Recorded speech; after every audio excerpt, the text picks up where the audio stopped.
नमस्कार, दीप्स किचन मराठीमध्ये मी दीपाली आपलं मनापासून स्वागत करते। चला तर मग आजच्या आपल्या रेसिपीला सुरुवात करूयात। आज मी तुम्हाला चिकन सुक्कं कसं करायचं ते दाखवणार आहे। अगदी साधी सोपी आणि झटपट होणारी रेसिपी आहे। तर त्यासाठी मी इथे 1 किलो चिकन घेतलेलं आहे। चिकन स्वच्छ धुवून घेतले। 4 मोठे कांदे मी चॉपरमध्ये बारीक करून घेतलेले आहेत। तुम्ही जर कांदा कट करून घेणार असाल तर अगदी बारीक कट करून घ्यायचा आहे। 2 मोठे टोमॅटो सुद्धा मी चॉपरमधून बारीक करून घेतले। तुम्ही टोमॅटोची पेस्ट केली तरीही चालेल किंवा बारीक कट करून घेतले तरीही चालेल।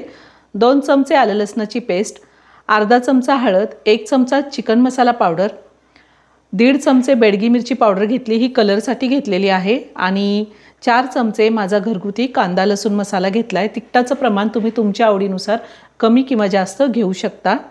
4 चमचे मी दही घेतलेलं आहे। दही जास्त आंबट घ्यायचं नाही। तुम्हाला जर दही वापरायचं नसेल, नाही वापरलं तरीही चालेल, किंवा दह्याच्या ऐवजी अर्ध्या लिंबाचा रस वापरला तरीही चालेल। थोडी बारीक चिरलेली कोथिंबीर, चवीनुसार मीठ लागणार आहे, आणि आपल्याला चिकन सुक्कं करण्यासाठी तेल लागणार। मी गॅसवरती कढई ठेवली आहे, त्यामध्ये मोठे 2 चमचे तेल घातलेले।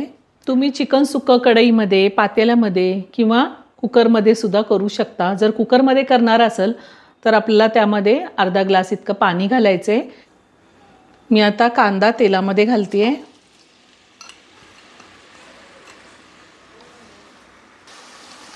कांदा आपल्याला छान लाल रंग येईपर्यंत परतून घ्यायचा आहे। गॅसची फ्लेम मी हायवरच ठेवलेली आहे। मी ह्या आधी सुद्धा खूप साऱ्या व्हेज नॉनव्हेज रेसिपी अपलोड केलेल्या आहेत। त्याची लिंक मी डिस्क्रिप्शन बॉक्समध्ये दिली आहे, तुम्ही पाहू शकता। अजूनही तुम्ही माझं चॅनल सबस्क्राईब केलं नसेल तर नक्की सबस्क्राईब करा आणि शेजारील बेल आयकन क्लिक करा, म्हणजे मी ज्या रेसिपी अपलोड करते त्याचं नोटिफिकेशन तुम्हाला मिळेल आणि तुम्ही माझ्या रेसिपी बघू शकाल। कांदा छान मी गोल्डन ब्राऊन रंग येईपर्यंत परतून घेणार आहे। कांदा छान परतून घेतला आहे मी, छान गोल्डन ब्राऊन रंग आला आहे। आता त्यामध्ये आलं लसणाची पेस्ट घालायची आहे आणि पुन्हा 1 मिनिटभर मी परतून घेणार आहे।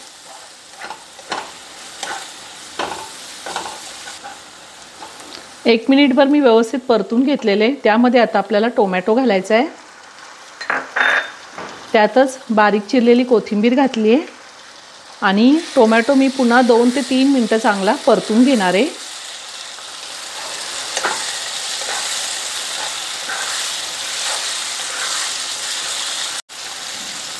टोमॅटो छान शिजलेला आहे, छान सॉफ्ट झाला आहे।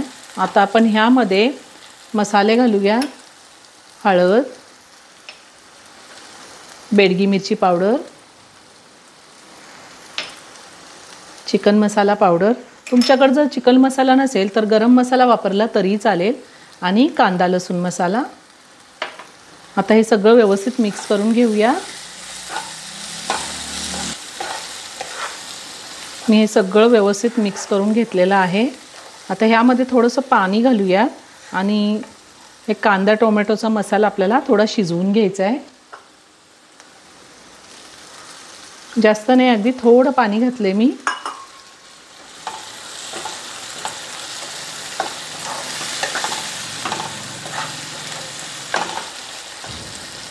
अर्धा ग्लासाला थोडं कमी पाणी घातलंय। आता गॅसची फ्लेम मी लोवर ठेवलेली आहे, आणि झाकण ठेवून हा मसाला 2 ते 3 मिनिटं मी चांगला शिजवून घेणार आहे। साधारण 3 मिनिटं झालेली आहे। पुन्हा सगळं व्यवस्थित मिक्स करून घेते। आता आपल्याला ह्यामध्ये चवीनुसार मीठ घालायचे। मी मीठ आत्ताच घातलेलं आहे, आणि दही घालायचे। दही घालताना गॅसची फ्लेम लोवर ठेवायची आहे।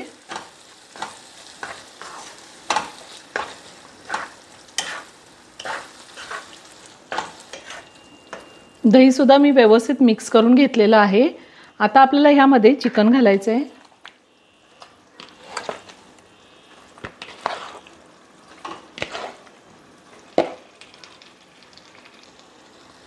आता मसाल्यासोबत चिकन मी साधारण 5 मिनिटं चांगलं परतून घेणार आहे, आणि चिकन परतत असताना गॅसची फ्लेम मी हाय टू मिडियमवर ठेवणार आहे। सुरुवातीला आपण चिकन चांगलं व्यवस्थित परतून घ्यायचं आहे, म्हणजे चिकनचा कच्चा वास येत नाही आणि चिकन खूप छान शिजलं जातं, चवही छान लागते. कुठलंही वाटण न करता असं झटपट चिकन सुक्कं एकदा नक्की करून पहा. मला खात्री आहे एकदा करून पाहिलं तर तुम्ही पुन्हा पुन्हा ह्याच पद्धतीने चिकन सुक्कं करून खाताल.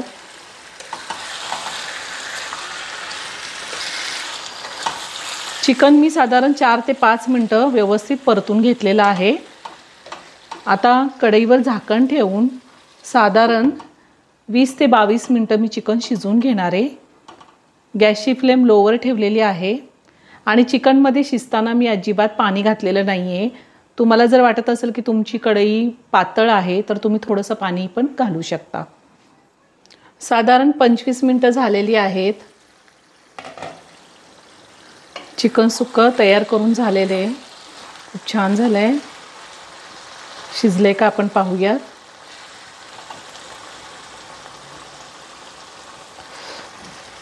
गरम आहे. चिकन एकदम छान शिजलेलं आहे. आता वरतून थोडी कोथिंबीर घालते.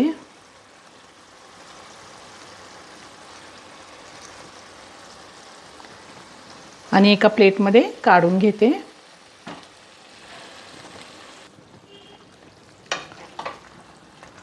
चिकन सुक्कं एका प्लेटमध्ये काढून घेते. खूप छान झालंय, मस्त झालंय. तयार झालं अगदी साध्या सोप्या पद्धतीने चिकन सुक्कं. खूप छान झालेलं आहे. तुम्ही एकदा नक्की करून पहा. व्हिडिओ जर आवडला तर व्हिडिओला लाईक आणि शेअर करायला विसरू नका. रेसिपी आवडली असेल तर कमेंट करून नक्की कळवा. पुन्हा भेटूया अशाच एका छानशा साध्या आणि सोप्या रेसिपी बरोबर. धन्यवाद.